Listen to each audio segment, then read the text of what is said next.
Blood on the battlefield. Ciri's explosion of power had frightened everyone, her most of all. Clearly, these uncontrolled outbursts could not be allowed to happen again, and so when the sorceresses departed for Novigrad to gather the lodge, Ciri, Geralt, and Avallac'h remained at Kaer Morhen for a few more days. The sage hoped to teach Ciri a few tricks for controlling her power. Sad to say, in the beginning her training was not progressing as hoped.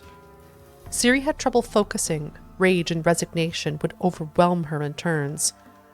Though he desperately wanted to, Geralt did not know how to help her.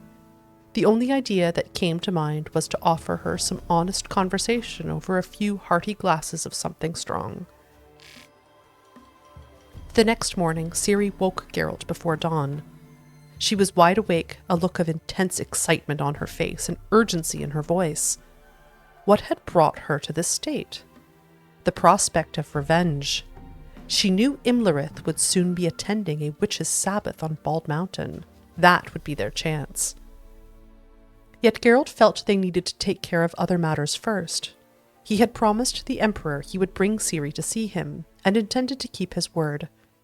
Ciri and Geralt thus made a detour to Vizima.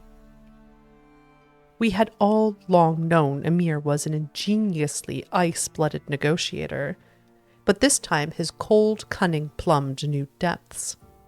While Ciri watched in horror, he offered to pay Geralt a reward for finding her, as though she were a lost goat or a runaway slave. Luckily, Geralt, his hair bristling and with a low but thundering growl, told the Emperor exactly where he could stick his filthy lucre.